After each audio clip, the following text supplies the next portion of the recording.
Welcome back to the channel, guys. Thanks for hitting the like. Thanks for leaving vulgar language-free comments. Thanks for subscribing to the channel. Trumps Attorney Alina Habba.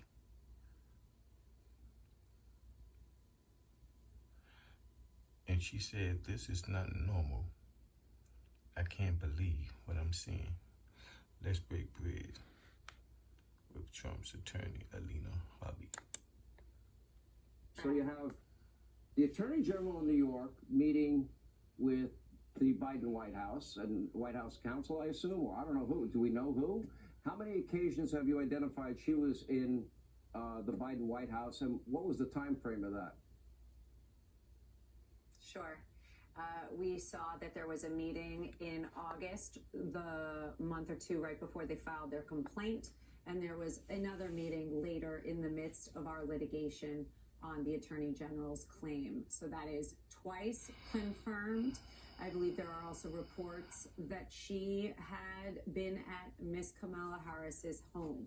This is not normal. She is a New York Attorney General voted by the New York constituents, and the only thing they all have in common is the Soros backing. I cannot understand why she would have cause in the middle of a trial to go see the White House and the Biden administration, let alone the top. One of the records said that they met on the front lawn. I can't believe what I'm seeing. I really can't. And I am with you, Sean, reporting with you every day. I am in the weeds, and I still am shocked. They cease to amaze me. This is unbelievable. I thought Georgia was bad, and then today I have to sit in court and get notice that this person has now weaponized her, which we already knew, but now that she's coordinating as well with the Biden administration. What was she there for? Coffee? We don't believe it anymore. And the joke of this is this whole case is pending on the idea of whether or not valuations that, by the way, you have a disclaimer. The Trump organization had a disclaimer. Don't use their valuations. Any company lending money, any company giving insurance, they have a fiduciary responsibility to do their own valuation. So it's a moot point. There's not a single person that's been aggrieved in this case. You have no complaint from anybody, no lender, no insurance company. I mean, it's absurd on its face. They want to seemingly fulfill the campaign promise to go after one man, Donald Trump, one family, the Trump family, one organization, the Trump organization, and completely cancel them. And then you've got Fani Willis meeting with the January 6th committee, and then an outside counsel she's hiring and taking extravagant vacations with. Well, she met with the J6 committee, and both of them went to the Biden White House. And by the way, he charged Fulton County for the hours that he was there with Fani Willis at the Biden White House. Is that correct?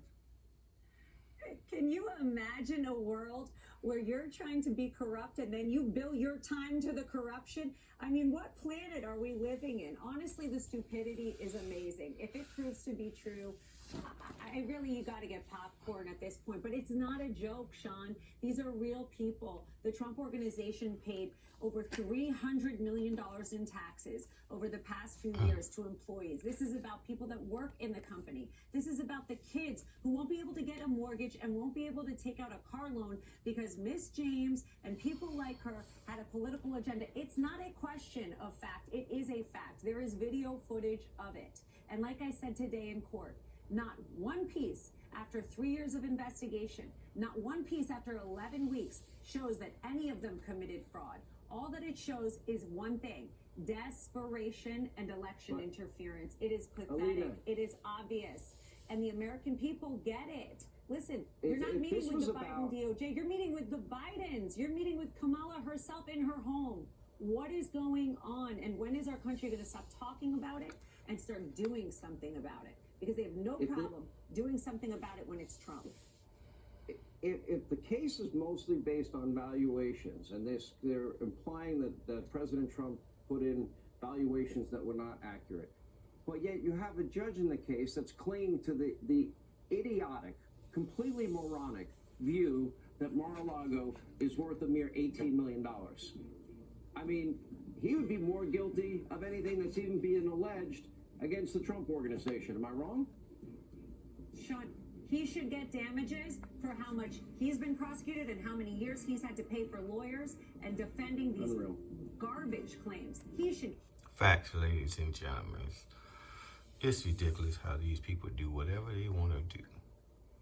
And they're making the average American suffer because they're willfully destroying our country. With that said,